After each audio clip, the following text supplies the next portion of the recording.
Olá a todos, hoje vamos analisar o argumento teleológico na versão de Tomás de Aquino. Este argumento é um argumento a posteriori, pois parte-se de alguma informação acerca do modo como o mundo é. Portanto, neste argumento, o ponto de partida, este argumento teleológico, também é conhecido como o argumento do desígnio, é o nosso sentimento de surpresa por muitas das coisas que existem no nosso universo que manifestam ordem e desígnio. Portanto, parte aqui de alguma informação empírica sobre a ordem do universo. E a partir daí, procura-se mostrar que, seja o que for que produziu o universo, tem de ser inteligente. Uma versão clássica deste argumento foi apresentado por Tomás de Aquino no livro A Suma Teológica, e a quinta via, ou o quinto argumento a favor da existência de Deus, corresponde a este argumento teleológico.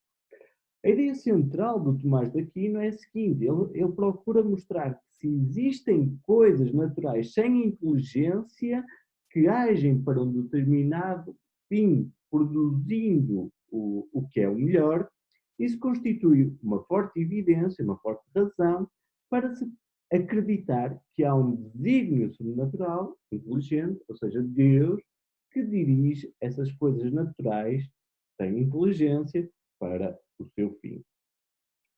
Na Suma Teológica, o Tomás de Aquino apresenta o argumento nestes termos.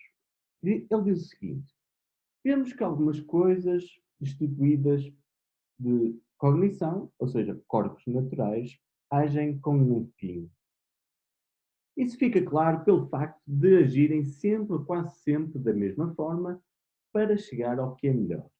O que deixa evidente que não é por acaso, mas por desígnio que atingem o fim. Mas as coisas destituídas de cognição tendem para um fim só se forem dirigidas por alguma coisa que tenha cognição inteligente, assim como uma flecha é dirigida por um arqueiro. Assim, conclusão, há alguma coisa inteligente pela qual todas as coisas naturais são ordenadas com um fim. E isso dizemos que é Deus. É este o argumento de Tomás de Aquino. Vamos tentar elencar algumas ideias centrais deste argumento. A primeira ideia central de Tomás de Aquino é que existem coisas naturais que carecem, que não têm cognição, que não têm inteligência ou conhecimento. Mas mesmo assim, agem para fins de produzir o que é o melhor. Vamos a exemplos simples. Por exemplo, considere-se as laranjeiras. As laranjeiras, a planta em si, não tem conhecimento, a planta não tem inteligência. Mas a planta da laranjeira age para um determinado fim de produzir o que é o melhor. Qual é esse fim? É produzir laranjas sumarentas. Esse fim de produzir o que é o melhor, de acordo com Tomás de Aquino, não se deve ao acaso ou à sorte, porque, se assim fosse, seria improvável que tais coisas produzissem sempre, ou quase sempre, o melhor. Pelo contrário, essa finalidade deve-se a um desígnio sobrenatural, ou seja, a Deus. Mas porquê? E aqui, para defender esta ideia, o Tomás de Aquino recorre a uma analogia.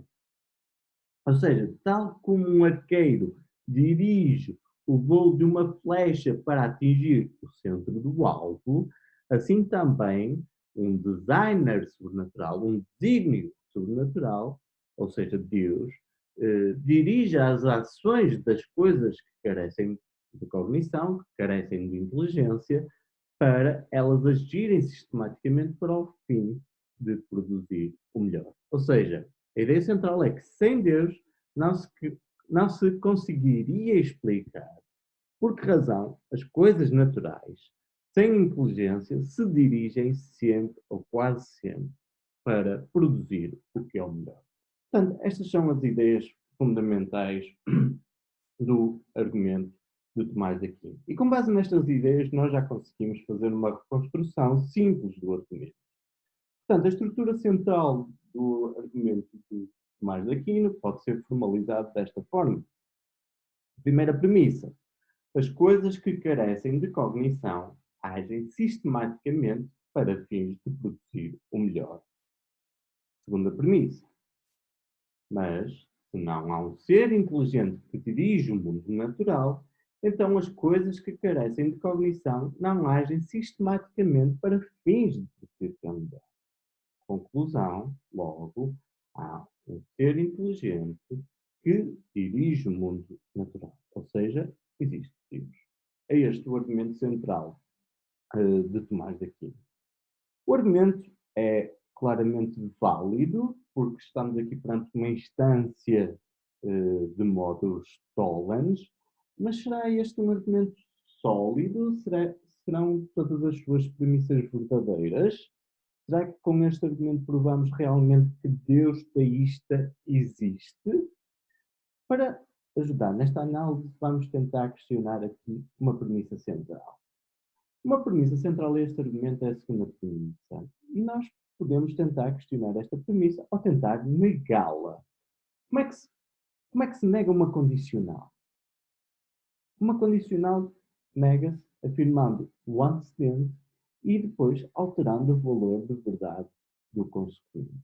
Nós podemos negar esta premissa 2 ao dizer o seguinte: de facto, podemos afirmar que não há um ser inteligente que dirige o mundo natural e, mesmo assim, as coisas que carecem de cognição continuam a agir sistematicamente para fins de produzir o melhor. Ou seja, podemos tentar afirmar que coisas naturais continuam a produzir melhor ou a dirigir-se para o melhor e, mesmo assim, não há qualquer ser inteligente. Temos aqui outra explicação para que nos permite explicar por que razão é que as coisas se dirigem para o melhor.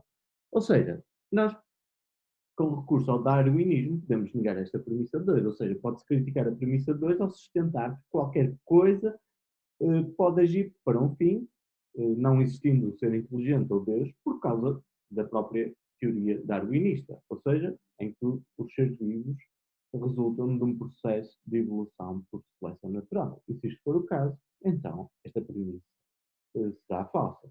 Portanto, o darwinismo parece fornecer aqui uma explicação plausível de modo de como algo pode atuar para um fim, mas não como resultado de um desígnio de um ser inteligente.